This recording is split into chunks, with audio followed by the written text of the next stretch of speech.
حدیث امام طبرانی روایت شدگی به دست، جناب پیغمبر فرمودند اذکر الفاسق بما فیه کی یحذره الناس، بدیهای شخص گناهگار و فاسقه گوزنه که تا مردم از ضرری وی خلاص خورن.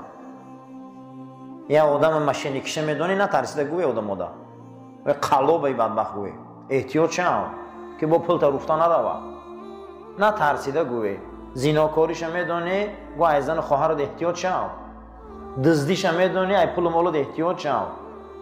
اگر ضررش علنی باشه، علنی چی میگن؟ اکنون اشکار شده دیگه روی راست های نترسیده گوی. اگر میدونی که بدیاش کمه و پینهانه کوشش کنه خوبی هاش گوی تو این که ای بدیا دست کشه. ابو یوسف همی کاره که بچم ابو یوسف یک انسان فاجر و نافرمان هم میبینی که در دین ضرر میرسانه و چند در دنیا آبرو و پول و مقام او بلنده، تو هیچ محل از مقام و آبرو و پول و پروا نکن. خداوند دینش یاردم میکنه به قدر الامکان رفتن نصیحتش کن که کار نکن که گذشته همی کار کرده خار شدن، نه ترسیده رو بوشه.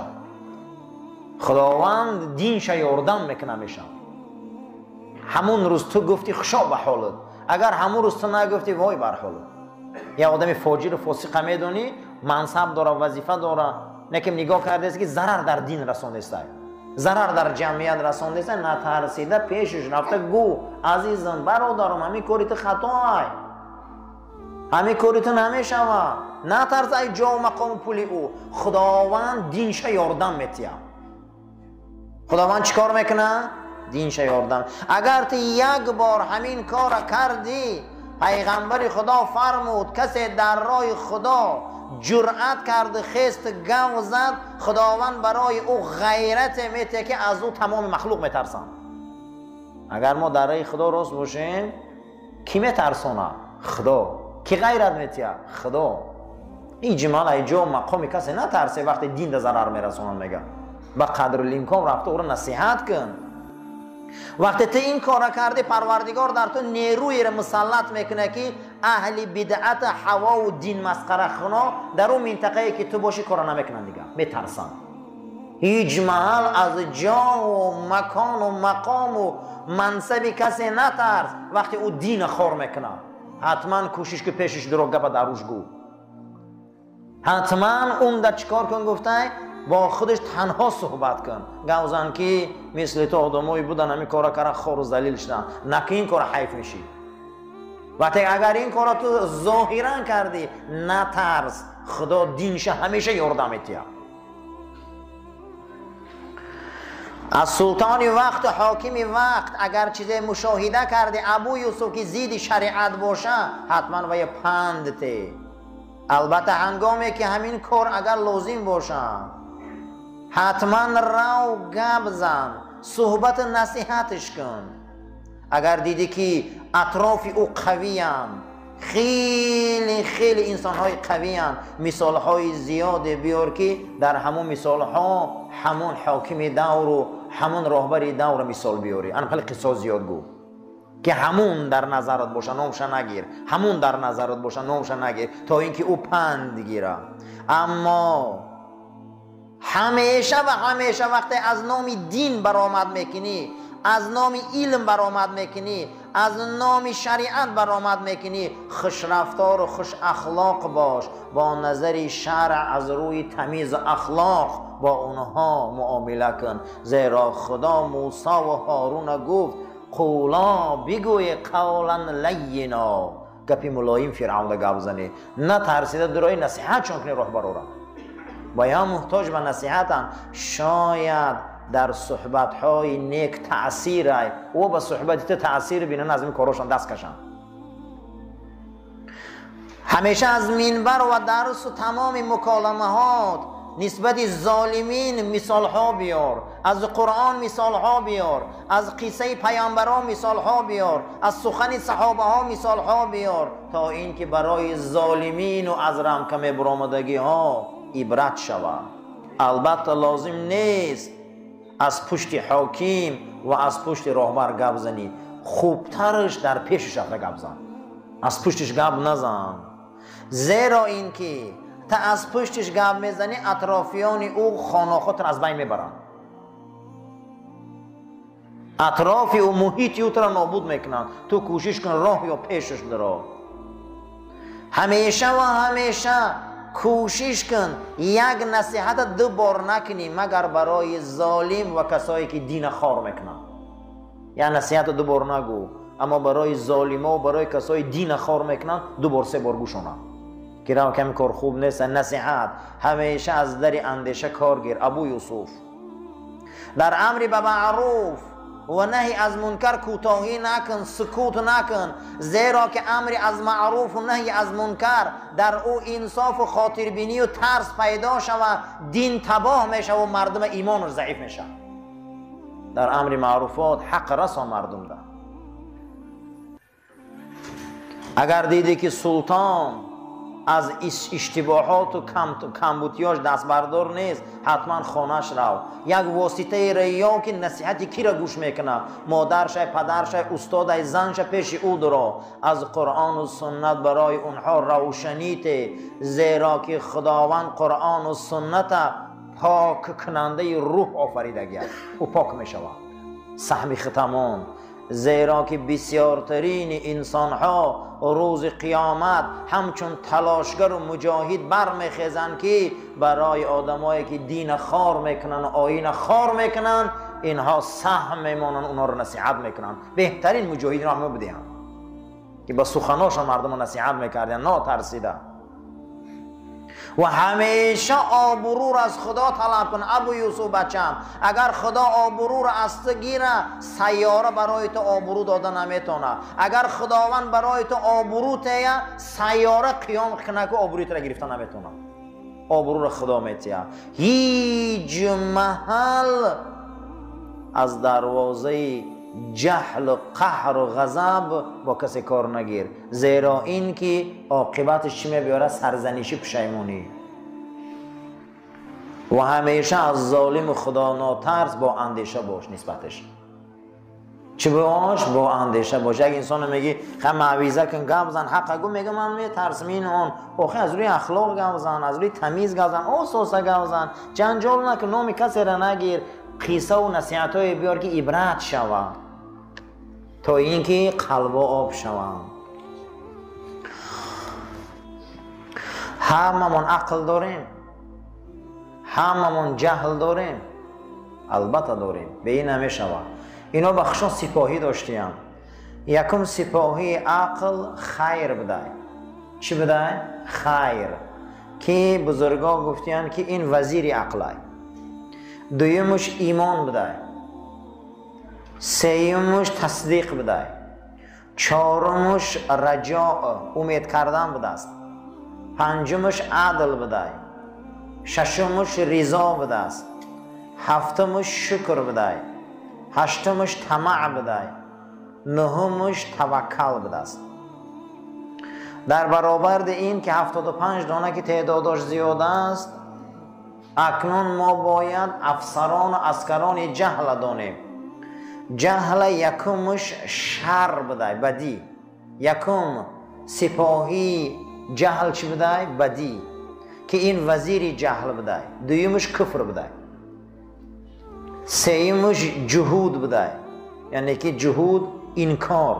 سیمش خلوط بده، خلوط یعنی چی؟ دروغگویی. چهارمش جور بده، پنجمش سخت بده، یعنی که ظلم. هفتمش کفر بده، هشتمش یأس، ناامیدی بده، نهمش حرص بده. حرص یعنی که دنیا تشنگی، حریص بودن، تشنه بودن در دنیا. این خصلت ها یگان تش همه خصلت های عقل در هیچ کس جمع شدگی نبوده است مگر در پیغمبر خدا جمع شده بوده. همه 75 تا سپاهی عقل همش در رسول الله بوده. اگر یگان دانش در امتش میشده است، اگر همون دانه را امتش میقبیده و دوام میداده، اینا رنگ حلقه های زنجیر بدیان، اینش آوردن میگرفته. 75 تا سپاهی عقل دمو نمیشه ماش پره، فقط در رسول الله بوده که قرآن نفس جدا میکنه، نفس اماره، نفس لوامه، نفس مطمئنه، نفس مرضیه، نفس ملهمه، نفس فالهمها فجورها ملهمه، بعد از او نفس مقضیه، نفس کامله. نفس کامله نفس رسول الله هست که خداوند برای او این 75 تا سپاهی عقل داده گیرد. ما با او نفس برابر نمیشیم، ما با اون نفسش نمیشیم عزیزان، برابر نمیشیم، لیکن پایان نفسش نمیشیم. بعد از او امام غزالی هم در رساله اخلاقش آورده که اگر یکی از همین اخلاق ها را در شما 75 تا سپاهی یک تاش اگر در شما ها باشه، شما همو را حفظ کنه، دوست داره، گوهره که چشم باری نگاه کنه، اینش آوردن میگرفتن. همین 75 تا هم جمع شده آدم دا، اینش آوردن میگرفته، اینش آوردن میگرفته. بعد از این بعد جناب پیغمبر میگن که اگر پیغمبری دوام میداشت عمر پیغمبر بود.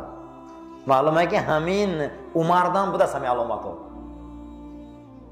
برای همین به حضرت عمر ابن عبدالعزیز هم عمر ثانی میگفتن، یعنی ده همین هم میشده است، با اون شرطه که ما اگر این جنود شناسیم، این سپاهی ها را شناسیم. همه سپاهی های جهل گفته اولین مراتبه در نمرود یافت شده بوده. کی را در علو پرتافت؟ ابراهیم. دویم در فرعون پیدا شده بوده است. کی را آزار داد؟ موسی. سیوم در قارون پیدا شده بوده. کی را غم داد؟ موسی. بعد از اون نسل او مثل ابو لهب و ابو جهل آن نفرها تا به امروز، اگر از همین گفتگی ها گفت از 75 تا همش باشه، اینها مثل نمرود و هموان، اگر یک دانش هم باشه گفته مثل ابو جهل و ابو لهبان. معلوم بود است که در درس اخلاق و تربیه خیلی درس مهم بوده. حضرت امام شافعی گفته است که اگر به دو زانو نمی نشستم در پیش امام محمد شاگرد امام ابو حنیفه، من خدا و قطعی رسولش حال ساز نمی شناختم. من به دو زانو زدم، ششتم درس آموختم، او برای من خدا و رسول آموخت. برای درس اخلاق و تربیه را گرفتن عزیزان می بیایی در خاندان استاد و بزرگا به زانو میزنی میشینی که برای ما درس آموزن، علم آموزن، اخلاق آموزن.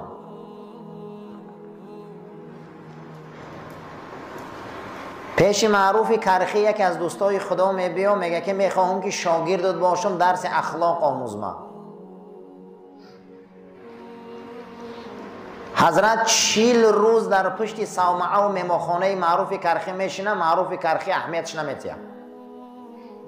بعد 40 روز میبرویه، یک نگاهش میکنه و گشته او صومعه او مهمانخانهش میدره، با 40 روز دیگر نمیبرویه، با 40 روز پس میبرویه که 80 روز میشوه. این حولی هم شیشته. میخواهم درس اخلاق و تربیت گیرم.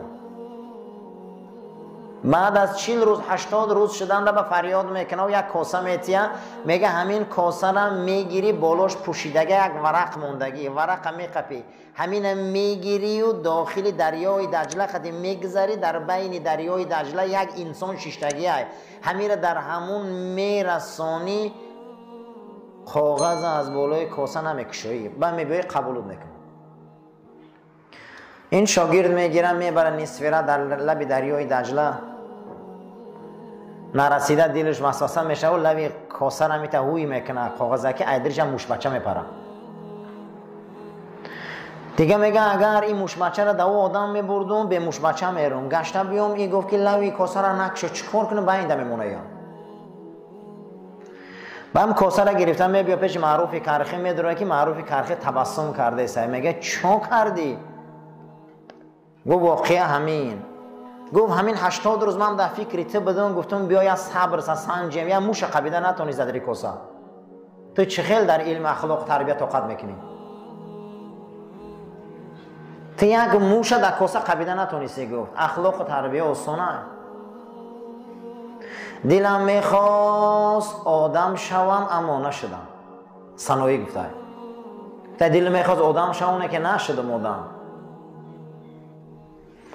حضرت امام ابو حنیفه در وصیت نامه 63 شان گفتیان امام ابو یوسف فرزندم جز در فن خودت که همش علم است هیچ محل از همون علم و کسب خودت در پیش مردم عامه بیرون نبرو.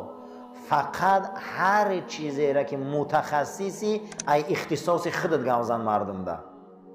چون میکنی دیگر مسئله را چسبیده. خدا تو را فقیه کرده ای فقه گوزن برای مردم.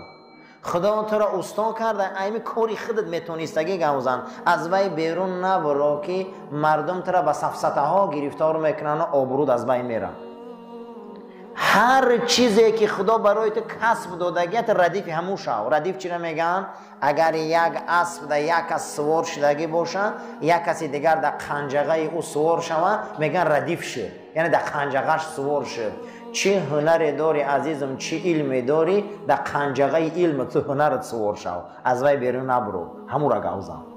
برای که تو همون را ای دستت میبیویا پرسیدن پنجه میدونی شاگرد میبروری و مردم تربیت میکنی. ایوه بیرون گپ نزن که سفسطه میشه و دروغ.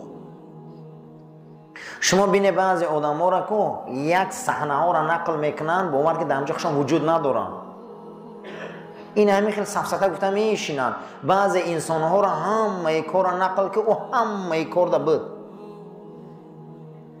باور کنی قطعی رهزن هم بود، قطعی آدم زن هم بود، قطعی ملا هم بود، قطعی ایشان هم بود، قطعی وزیر هم بود، قطعی قاضی هم بود. همه حمید وای بود یک گپ میگه. اینا اخمقان. حضرت از با هم خیلی نشوی. فقط کاری خطا گوزن. کاری خود در متخصصی شاگرد میبروری. وصیت نامه رقم 64 ابو یوسف فرزندم در مسئله روزمره دنیوی در کارهای غلط و ناپسند از مردم پیروی نکن. همیشه کارهای خوب قطعی مردم قطعی کار کن، شریکه که کار کن. کارهای بیزیب قطعی مردم عوام قطعی نرو. اگر تو از قفای اونها روی آبرود از بین میرود. امروز باور کنی قرآن حفظ میکنه سیلی دست قطعی گشته و تو قرآن حفظ کردی. قرآن همین را آموخت. باور که علم همی آموزه میره و قد یک آدم های قدیمیش نمیخوزه که باید آدم ها صدقه همون علم و گپ شون. قطعی همه های همه نشینشون. و تو را خدا قرآن داده، علم داده، تو کوشش کن که ای تو او پیروی کنن. نه اینکه تو مسئله روزمره دنیوی و ریسک کن گفته قطعی هر کس بر روی رفیق شوی هم نشین شوی و با آبروت از بین بری. نه که گفته ای کارا اگر شریک هم شدی کارهای خوب ده شریک شو. کارهای نغز آبرو ده شریک شو. ابو یوسف فرزندم بخشه. اللهم ربنا تقبل منا انك انت السميع العليم وتب علينا انك انت الرؤوف الرحيم. ربنا لا تزغ قلوبنا بعد إذ هديتنا وهب لنا من لدنك رحمة انك انت الوهاب برحمتك يا ارحم الراحمين. صفاتنا راست گیری عزیزا، تلفناتون رو خاموش کنین، آماده به نماز باشین.